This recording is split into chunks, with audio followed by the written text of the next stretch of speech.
watch out for the Cleveland Cavaliers, because yes, their record is like 5-4, which considering for this Cavaliers team is actually pretty good. So I would really be careful in this game, because this game has the feel of a trap game all over it.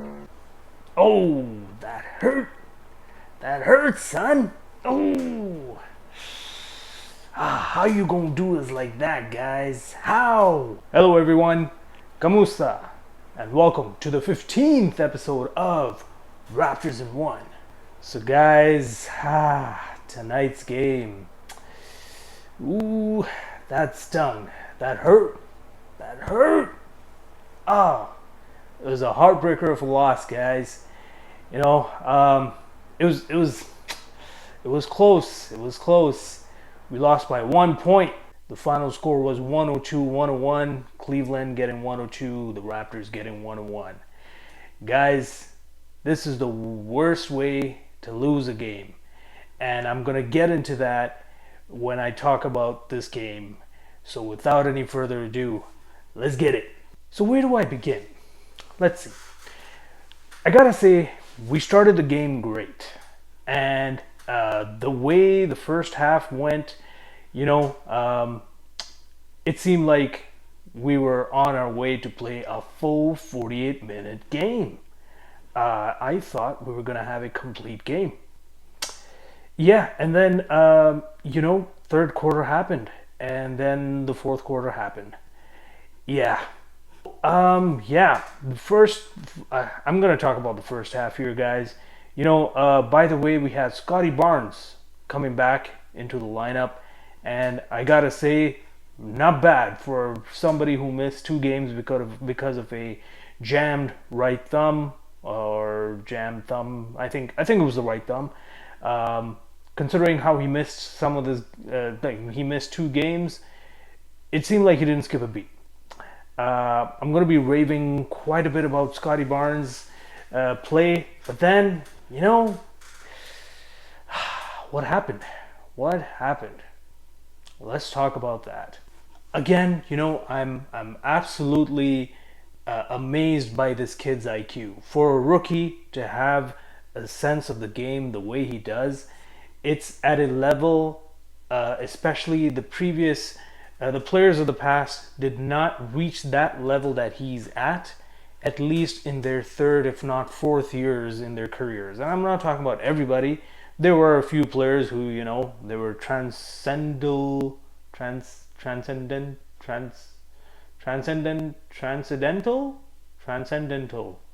Somebody help me out with that word.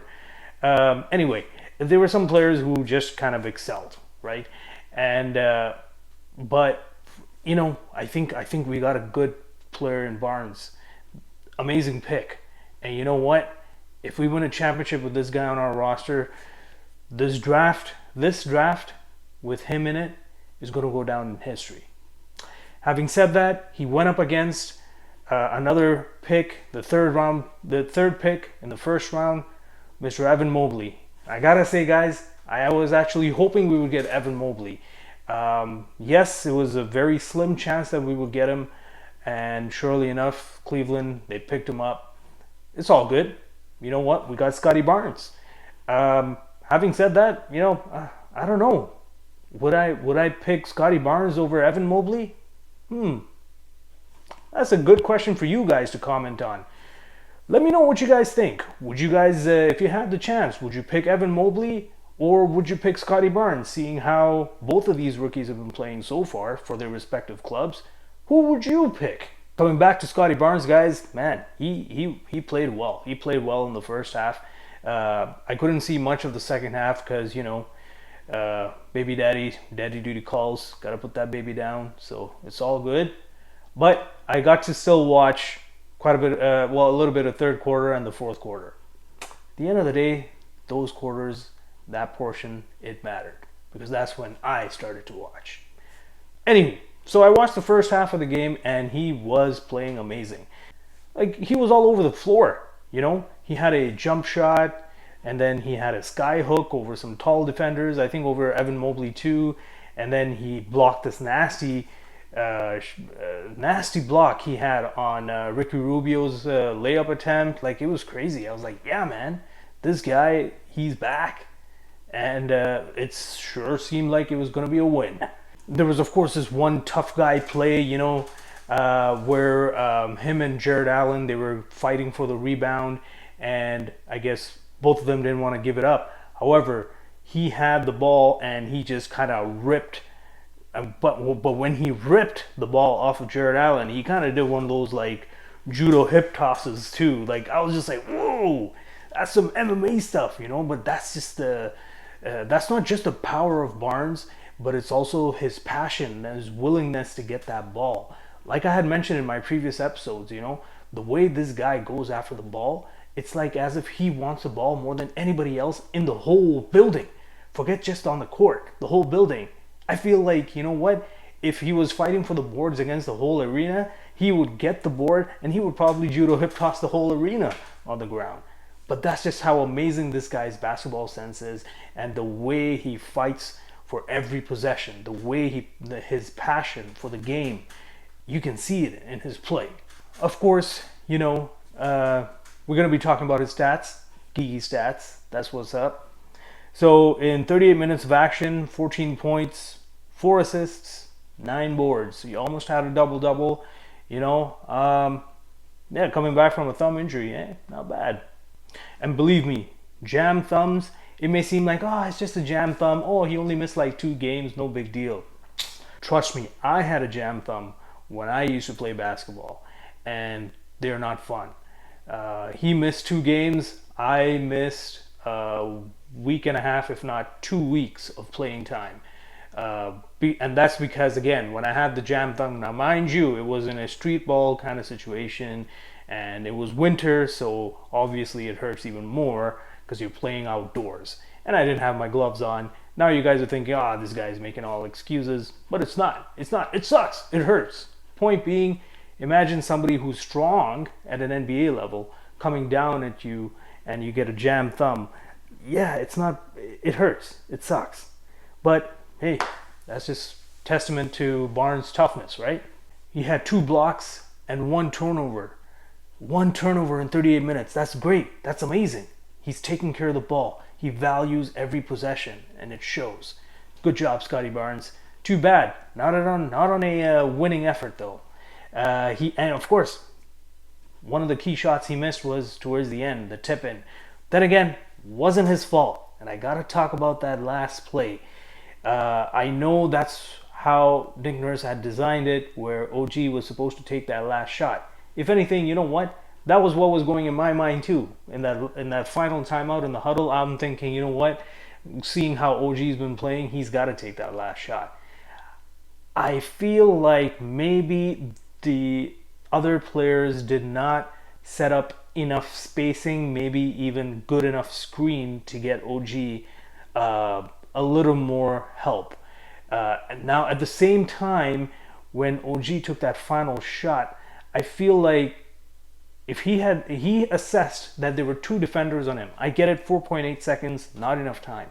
But when you have 2 defenders on you, especially with Jared Allen closing in on you, that's like 7 feet wingspan, if not more than 7 feet wingspan. Buddy, what are you thinking? You gotta move that ball, get it to the open man. It doesn't matter. It's all good. Sure, we draw plays so that, and you stick to the play because you think that that's the best play and that it has to work. But you gotta adapt to the situations, to the changing situations of the game. You're a veteran. You should have done it. Again, I can't criticize him. It's easy for me to just sit here and say that. Hindsight being 20/20 always. But I still feel like at his level, he should have been like, you know what, I'm kicking it to the open man, who then should be kicking it, swinging it to another open man, because defense rotates. That could have been done a lot better. And in 4.8 seconds, that's enough time to do a swing, good shot. At the same time, Scotty Barnes is just unlucky, right? He tried crashing the offensive board, trying to tip that ball in. Sometimes the ball just doesn't go your way. Speaking of OG, he actually had a pretty decent game too. And this is why this loss really sucks. Yeah, let's talk about OG. So, if we look at his stats here, guys, 36 minutes of action, 23 points, 5 assists, 6 boards. That's a pretty good stats line in my books. 10 of 21 field goal percentage, not bad. 1 block, 1 steal. His defense is always great. And 0 turnovers. He took care of the ball too.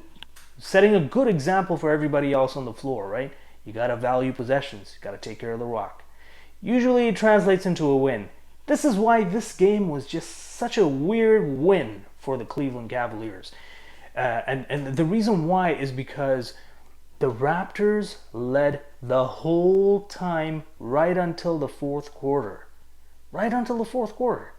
And then, I would even say within the dying minutes of the game, they led. Even if it was just by 1.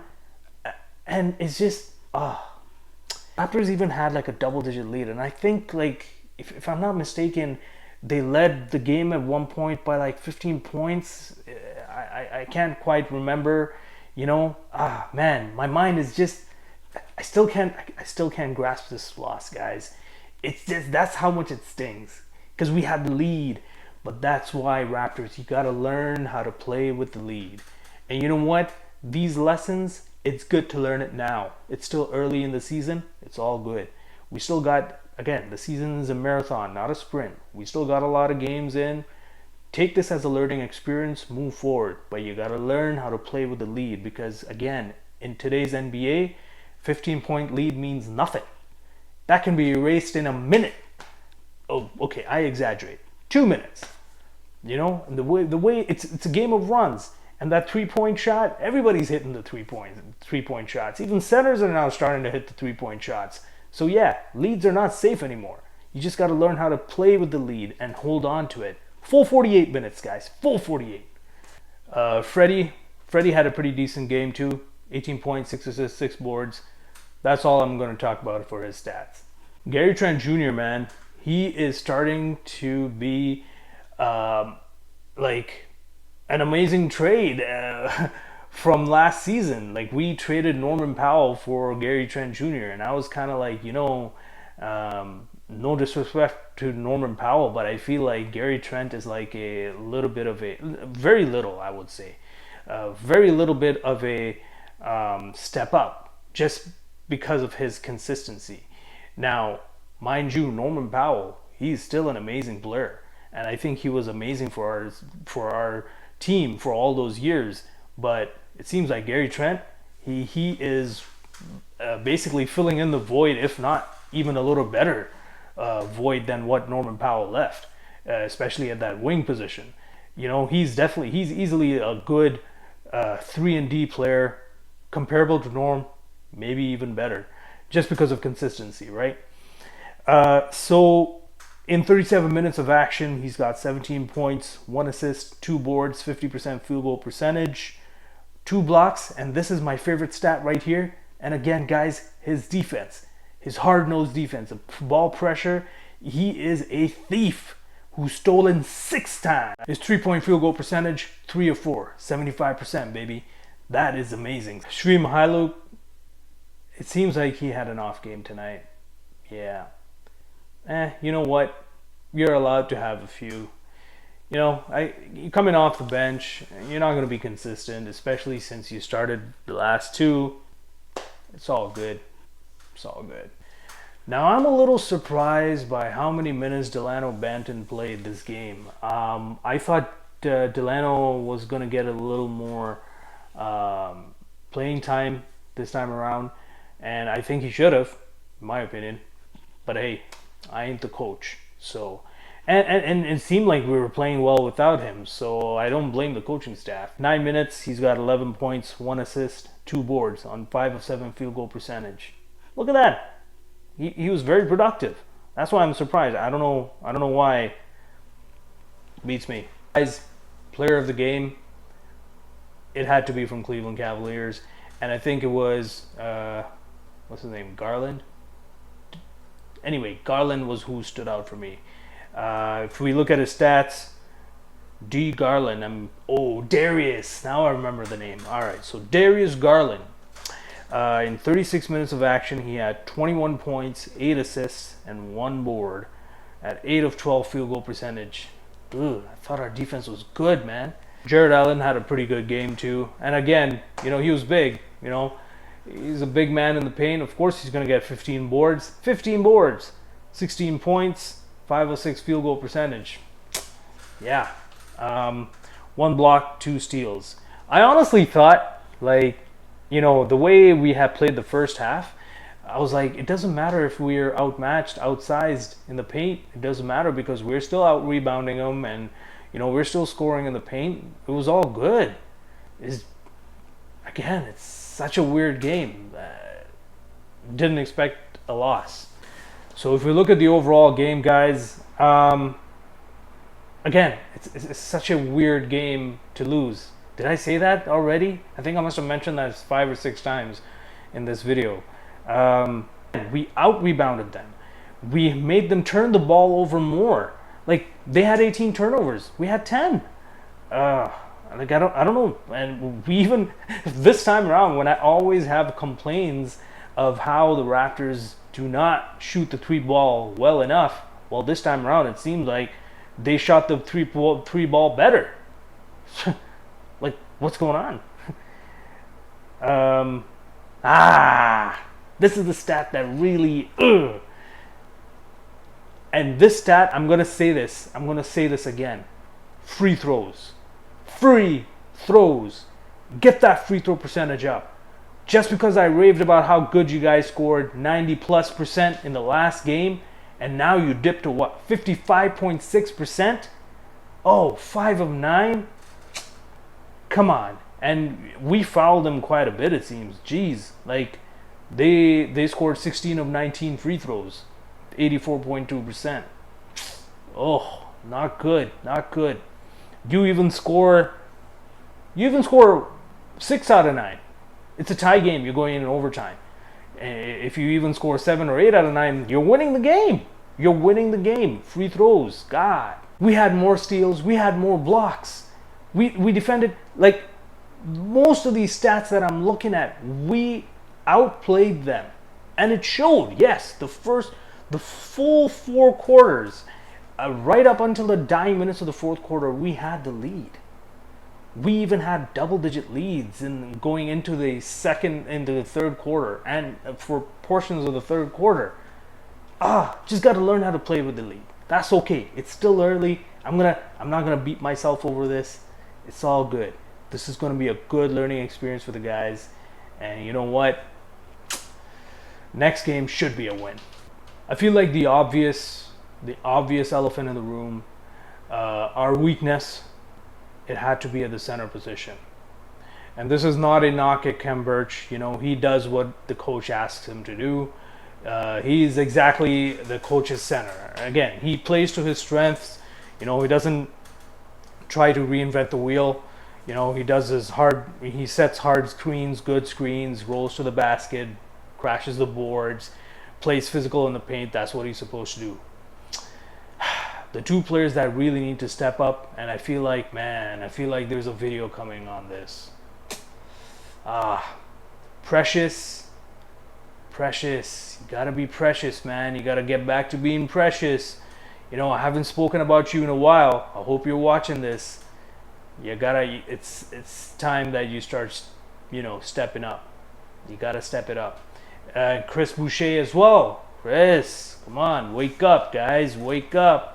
I know it's still early in the season, but you want that playing time. You gotta play for it. So, final thoughts about the game, guys.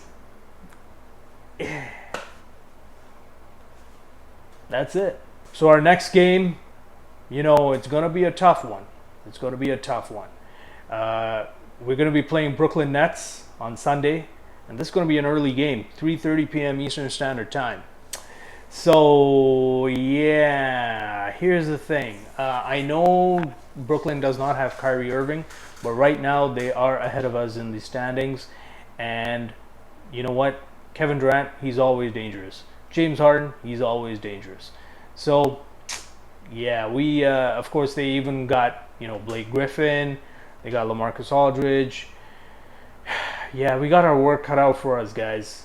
I feel like this could be a win, but you know what? Oh man, the o- I'm only hesitating because so far it seems like we're gonna be a road team.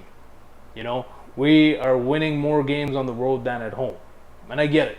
You know, we're still trying to get used to Toronto being home after getting used to Tampa being home for us last season, and because Tampa was, even though it was home, is technically away.